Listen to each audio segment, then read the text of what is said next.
Thank you for joining us. I'm Daniel, Chef Arirang News. Let's start with the headlines. The number of MERS cases rises by 4 to a total of 126 in Korea, but the numbers in quarantine are dropping and 7 people have completely recovered from the disease. The ruling party wants the prime minister nominee to start work as soon as possible and get the wheels turning in state affairs, but there's a problem. Opposition lawmakers still believe he's unfit for the job. Korea bid farewell to 2 survivors of Japan's wartime sexual slavery. The women passed away last night, a clear sign that time is running out for Japan to formally apologize for its wartime atrocities. We begin with the latest on the MERS outbreak here in Korea. An additional death was reported earlier in the afternoon, putting the total at 11. But the pace of the new patients seemed to be dwindling a little. For more, we connect to our Shin Se-min standing by at the news center. Se-min, can you fill us in on the latest? Yes, Daniel, the latest victim is a 72-year-old female patient from Jeollabuk-do province. Health ministry officials say she had been in a coma for the past 5 days after being confirmed with the disease last Saturday, June 6th.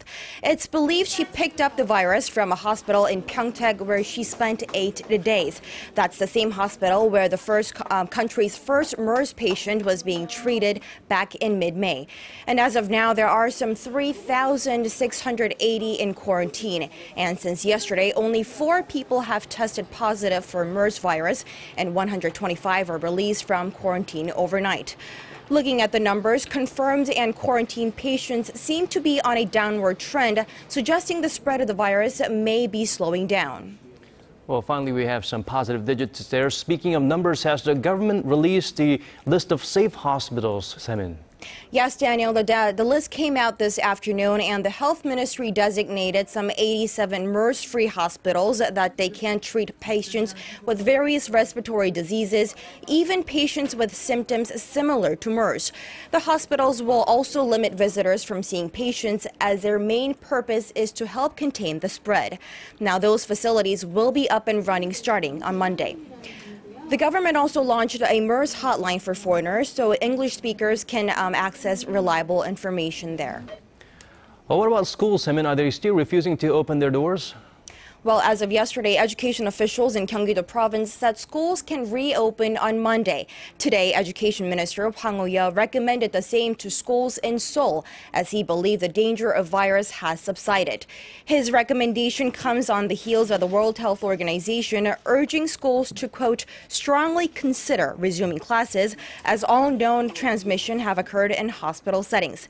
But school principals have the final say on whether to reopen or not, so we'll see what happens next Monday. That's all for now. Back to you, Daniel. Thank you for that, Se-min. Moving on, 2 days after postponing her trip to the United States, President Park Geun-hye explained the situation to President Barack Obama over the phone earlier today. She also checked in on the country's efforts to contain the MERS virus. Our Choi Yu-sun reports. U.S. President Barack Obama made the call to President Park Geun-hye, expressing his condolences to the families of MERS victims in Korea. Offering his country's assistance, President Obama said he fully understands President Park's decision to postpone her trip to focus on the MERS response. The American president added he has told his aides to discuss rescheduling her visit at the earliest convenient time. Thanking the U.S. leader, President Park explained although she had looked forward to discussing a range of bilateral and global issues with him, she couldn't be absent at a critical point in time in the MERS outbreak. President Park also said she hoped they could reschedule their summit meeting in the near future. In response, President Obama said their bilateral relations are Washington's top priority and that strengthening their partnership to deal with issues like North Korea, climate change, and cybersecurity will not only help the two countries, but the entire world. President Park continued checking in on Korea's efforts to contain the MERS virus on Friday, this time in Gyeonggi-do province, one of the most affected regions in the country. The provincial governor briefed the president on the systematic monitoring of voluntary house quarantine and the transfer of suspected patients to designated hospitals. Thanking everyone at response headquarters for their hard work, President Park said cooperation between local governments and civilians will help stop the virus from spreading and relieve public anxiety.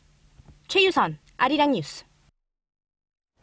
Much of the MERS focus is on the patients, but being on the front lines of the battle to contain the virus is a daunting task. And while many are staying away from hospitals altogether, some citizens in Daejeon came together to show their appreciation. Our Kim Ji-yeon tells us more. Goggles, a mask, and a respiratory device. Medical personnel have to wear heavy protective clothing just to interact with the patient. Simply standing straight in all this gear is exhausting. Try wearing it and treating sick patients all day. Plus, you're putting your own health on the line. To show their gratitude to these tireless health workers, a group of people in Daejeon City gathered to cheer them on. I hope they will gain strength and know that we thank them for their efforts. I feel appreciated, and I know it's going to really help the people still working hard inside. All 8 medical personnel from the Asan Chungmu Hospital in Chungcheongnam-do Province were cleared of the MERS virus on Friday. They have been placed in quarantine after discovering that a patient they were treating for other issues was confirmed to be carrying the virus. The hospital says it will reopen its emergency room to treat patients starting Saturday. Kim Ji-yeon, Arirang News. And over at the National Assembly, the Special Committee on Confirmation Hearings is currently meeting to decide whether it will give the green light to Prime Minister nominee and current Justice Minister Hwang Kyo-won or not. For details, we connect live to our National Assembly correspondent, Park Ji-won. Hello, Ji-won. Tell us more. Hi, hello, Daniel. The committee members are now giving their final speeches before casting their votes on the Prime Minister nominee's confirmation. The ruling Saturday Party members support the nominee's confirmation, saying the confirmation process needs to be completed as soon as possible so the new Prime Minister can take office and fill the void in state affairs, especially to assume the role of overseeing the control tower in the fight against the MERS outbreak. However, lawmakers from the opposition parties are against the confirmation, citing various allegations against the nominee. Well, despite their opposition, the confirmation is likely to be approved at the committee level because the 13-member committee is comprised of 7 members from the ruling Saturday Party and 6 from opposition parties. Well, if approved at the committee, the nominee has one last hurdle to clear before being named Prime Minister, a vote at the full assembly. Right, Ji-won. Well, the opposition parties have been refusing to move ahead with Hwang's confirmation. How are they reacting? Well, the main opposition New Politics Alliance for Democracy Party objects to Hwang's confirmation, citing numerous allegations. Well, opposition party leader Moon Jae-in said at the party's Supreme Council meeting on this Friday morning, Hwang's failure to submit all the documents requested of him is a reason enough for disqualification because it means the nominee is refusing a thorough examination of his credentials. The Liberal Party reaffirmed its position on the matter at a general meeting of all the party's lawmakers held this Friday morning. That was Friday this morning. So at the confirmation hearing meeting this afternoon, lawmakers from opposition continued to object to the nomination until the very last minute now to stop the nominee from going any further in this process. Although the full assembly will now vote on and more political bickering is expected at the assembly next week. Well, I'll bring you more updates on this story in our next newscast.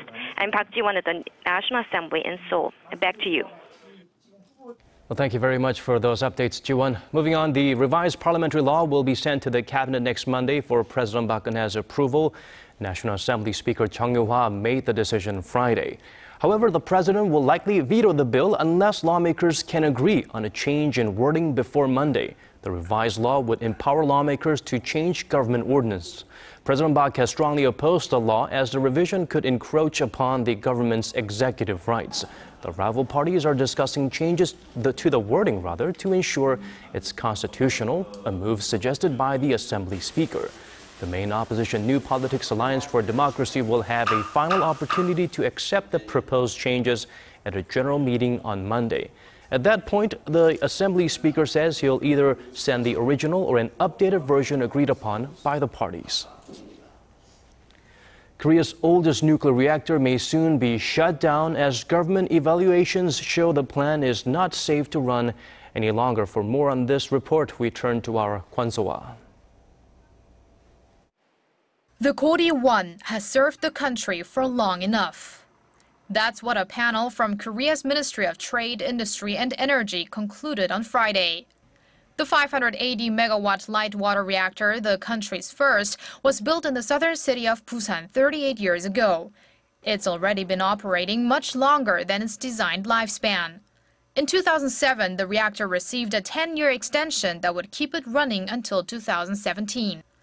The state-run Korea Hydro and Nuclear Power Company, the operator of the plant, wanted a second extension, but residents, experts, and politicians have opposed a longer run, citing safety issues.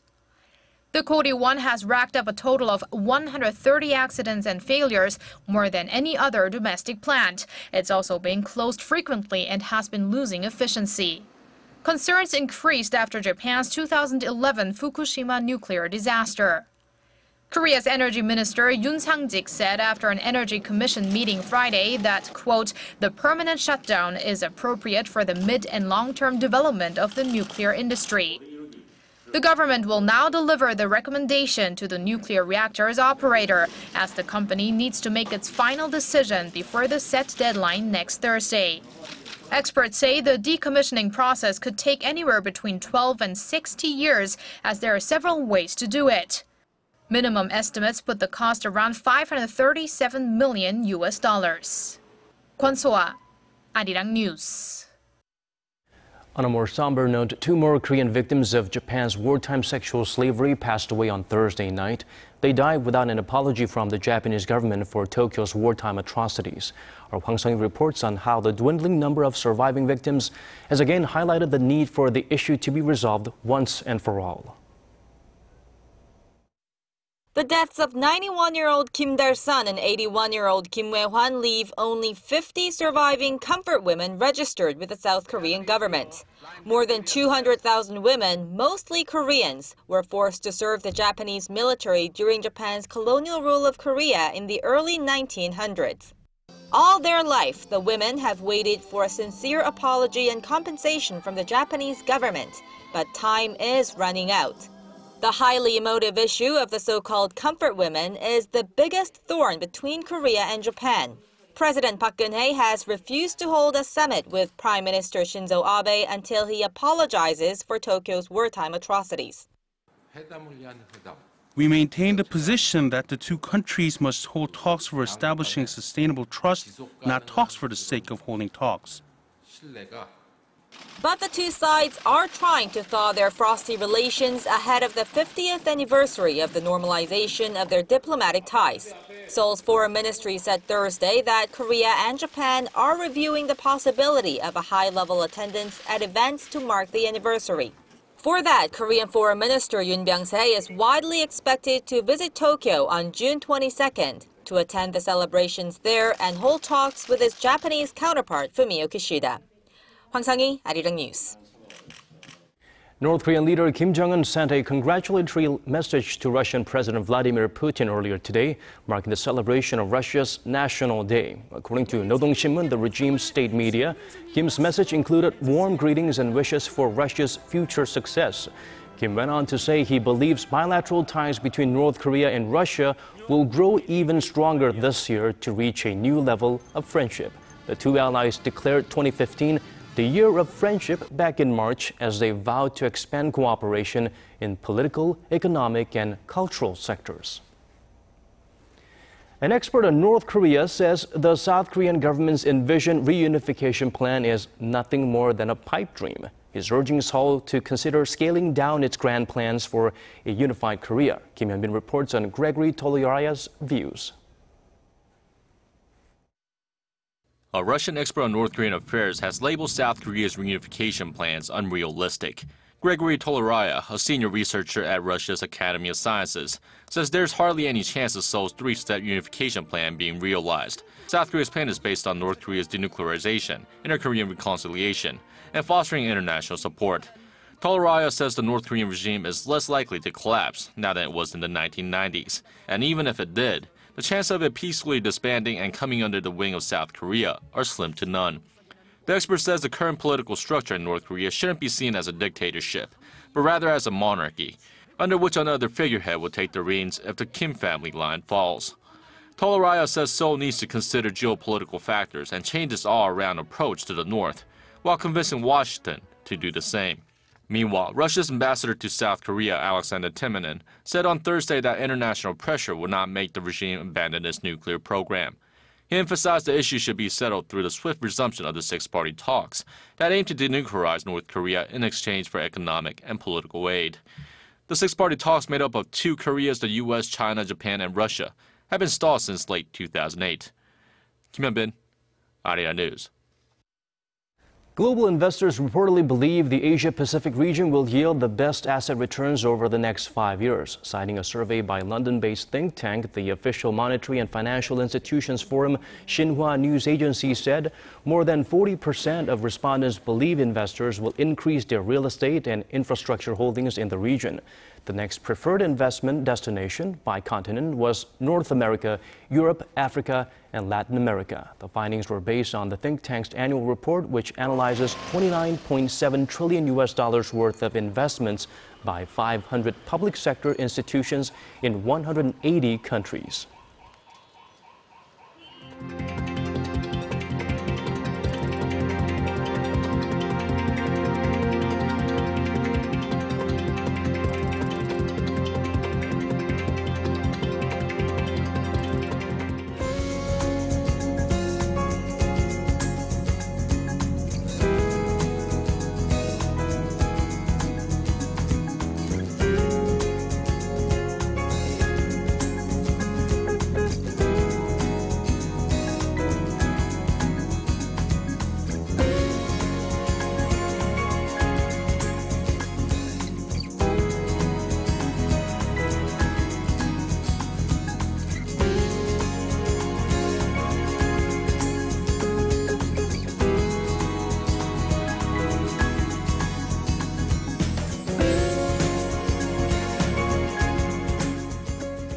Well, that brings us to the end of our newscast. Thank you for watching. We'll have more updates at 10 p.m. Korea time.